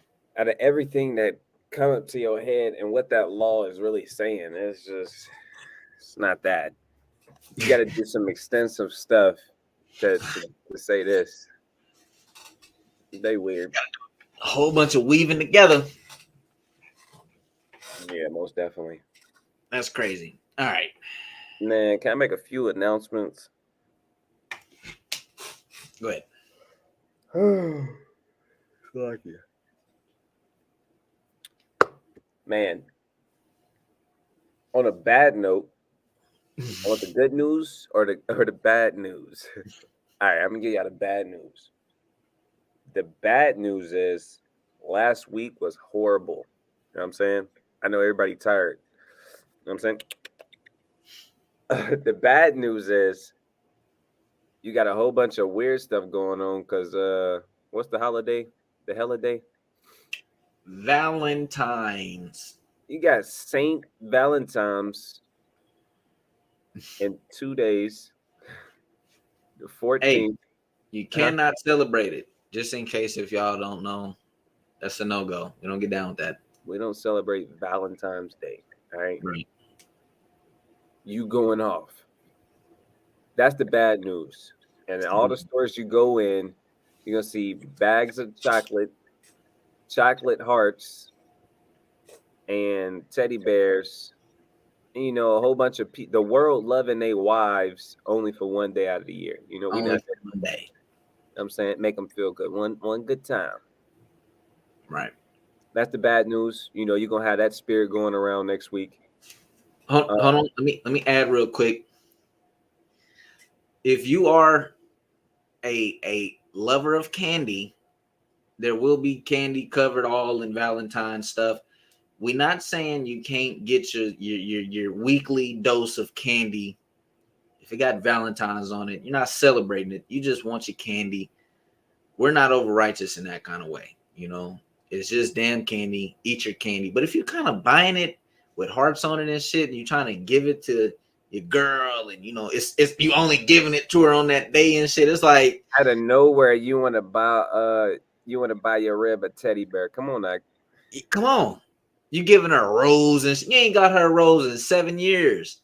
But now Right. you want to give her a rose. It's like, Don't be nah, weird, all right? Let's that's not. going off. Don't be weird, bro. Don't be weird. Don't be that guy. Don't be that guy. Don't be that guy. Ladies, don't be that sister who low key don't celebrate it, but deep down kind of, you know, want her head to be that guy. Don't be that sister. You kind of mad that he didn't give you a rose on that day. Don't be that sister. Don't do that. Don't do that. That's the bad news. We got to prepare our minds for that, you know, because that's coming up. The good news, it's the Sabbath. You know, you can rest, prepare your mind for this, get ready for the week. Right. Woo! Let's go, baby. All right. More good news. More good news. It's more good news than it is bad, baby. We got the gospel with us. You know what I'm saying? We got the gospel. Oh, more good news. We got destruction of Nicanor. Let's go, baby. Yes, sir. Let's go, baby. Ah! Let me grab a preset. Say something real quick. Let me grab this preset. I sent it to you, and you was like, "Ooh, that's hot." You know what I'm talking about? I don't know. I thought you were talking about the one I sent to you. Remember? We was talking about in the store. Bro, remember we was talking about in the store? And we was like, that's shaky as hell. Oh, no. No. He said no. You wicked. All right, hold on. I gotta go through our thread real quick. We need more understanding. And he said no. Please don't. I ain't trying to fight, bro. That's funny. Bro, I sent you a precept about our forefathers. Oh, here it is. Second, I just read this. Oh, I was in first Ezra's. All right, I was off by a whole book. Dang, that's bad. All right, second Ezra's 1:16. It says, and our forefathers triumphed not in my name for the destruction of their enemies, but ever to this day do ye yet murmur. So our forefathers actually fell short by not turning up and celebrating the victory that the Most High had and took down by taking down our enemies, namely the Egyptians, the nasty, dirty Egyptians. The Most High God plagued them with all kind of plagues, killed the firstborns, washed them up in the Red Sea, drowned them. It wasn't pretty. For us it was, but for them it wasn't. Right after that, you got our forefathers murmuring, not really wanting to be here, kind of wanting to go back. We're going to try our best not to make the same mistakes that our forefathers made. Why? Because in Romans chapter 15 and 4, it says the scriptures were written for our learning, that we through patience and comfort of the scriptures might have hope. So we're going to meditate on the testimonies. We're going to go through the law. What better time than to go through the laws than on the Sabbath? So we had a good bread session. Lord willing, brothers kind of learn something, sisters kind of learn something, and we're preparing y'all for this upcoming week. That's really what we here to do. So on a good note, we got destruction of Nicanor. Let's go, baby. That's exciting times. We're gonna hold camp, turn up with our ICAM after. That's the plan for SOJ. So tomorrow night, sundown. Go ahead. Finish that, because I got more good news after that. Yeah. So technically it's Saturday, because Friday night when the sun goes down, it's the start of a new day. So it's technically Saturday, But we've been in Babylon so long and we don't really know what's going on. So Saturday, when the sun goes down, that's destruction of Nicanor. We're going to be celebrating that through the power of Yahweh by Yahweh Shah. It's on you, officer. Khan, some from Egypt to Israel said, and what is the website y'all use for the compilation of laws? This one that we be going over is Judaism 101, but you can really just look up 613 laws and kind of find whichever one that you like the most or whatever, you know. But the one we be using for this one is Judaism 101. It says a list of the 613 mitzvot. Commandments, Judaism 101. Got it. More good news. I've been studying the Quran. So, Lord willing, soon enough, we can give y'all some cuts on the Quran. We can go in there and talk about it. Do I believe the Quran? No, I'm not a believer in the Quran. I want to make that clear. I want to make that everybody understand that the Quran is off. And we're trying to show you that it's off, you know.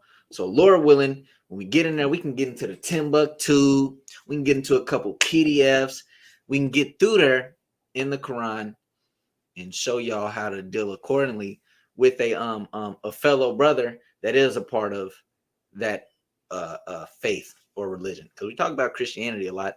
That's because, you know, they use our book. But how do we go at the angle of brothers in the Quran? You know, you kind of got, everybody got that one surah where it says Israel my chosen, but it's a lot more in there that we can just dagger them with. Like, it's crazy.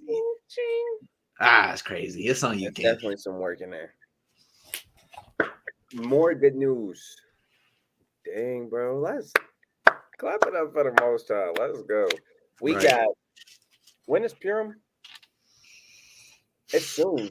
It's very soon. I can look it up. Come on, look that up for me.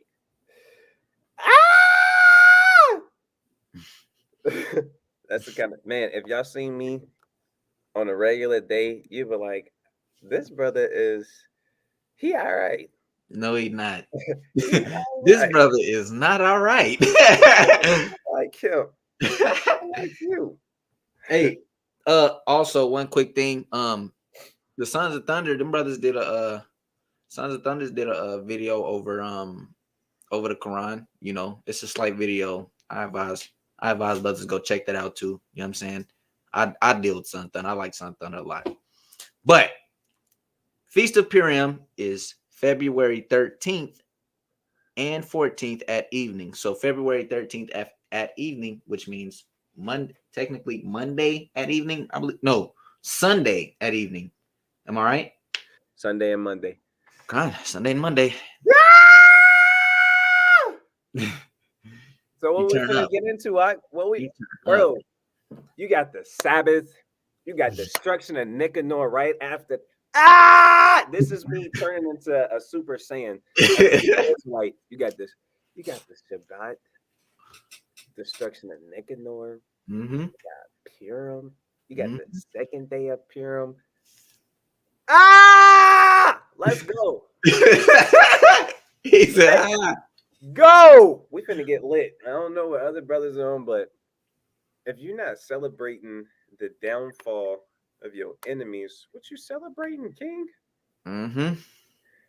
What you celebrating, King? You ain't in the right spirit. You not in the right spirit.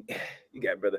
Hey, look, no debating at the feast days. Leave that at home, bro. Brothers always want to come to the feast days and then they want to talk about, debate doctrine. Look, you're gonna you ruin the feast day. Don't be a party pooper. I'm here dancing with my wife. Why are you being weird? Right. You can pick doctrine, but don't debate doctrine. All right. We're not here for that. All right. Hey, brother. It's hard to give out invites now. Definitely. It actually is. Brothers be weird. But yeah, man. Let's go. Man, it's gonna be a beautiful, beautiful week. Ahran, what you want for Purim, bro? What you want for Purim, King? Bro, I don't ask me for anything. Even the half of the kingdom, huh? Looking ass. That's what popped, bro. Get out of my head.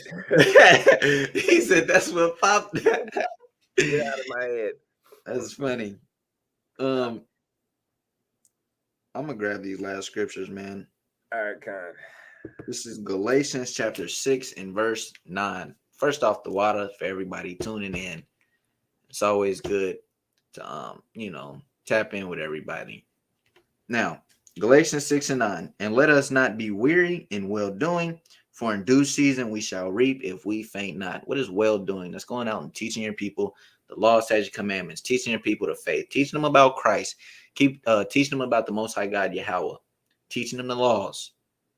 Well doing is keeping the laws, observing them, doing them, so on and so forth. The scriptures say that the laws is actually pleasing to the Most High God. So be not weary in well doing, for in due season you shall reap if you faint not. Do not faint. God, don't faint. You know what I'm saying? That's what I was talking about when I said this brother ain't all right. Whatever though. All right. Bro, y'all want to, everybody really want to kick it with me on a low key. Right. I don't know why. The life of the party, bro. Nah, you is. 1 Corinthians 15:58. It says, therefore, my beloved brethren, be ye steadfast, unmovable, always abounding in the work of the Lord, for as much as ye know that your labor is not in vain in the Lord. So, always be unmovable, always stand strong as a tree, which the Most High God likens us as a tree rooted and grounded in the faith, in the truth, in the doctrine, in the laws, in Christ. Stay rooted and grounded, unmovable. You can run a damn car into the tree. That motherfucker is not going to move. So, it's on you. That was a beautiful class. All we did was go over some lessons, some updates, and announcements. It's always fun kicking it with our people on this live, man. It's always beautiful. Like every one of our other Sabbath classes, we always end it with the same series of precepts. And the last one being Sirach chapter 43 and 30, it says, when you glorify the Lord, exalt him as much as you can, for even yet will he far exceed. And when you exalt him, put forth all your strength and be not weary, because you can never go far enough. And with that, we're going to give all praises, honor, and glory to the Most High God, Yahweh, Bahashem, Hamashiach, Yahweh Shah. Like General Hezekiah always say, never forget, death to America. Shalom. Shalom.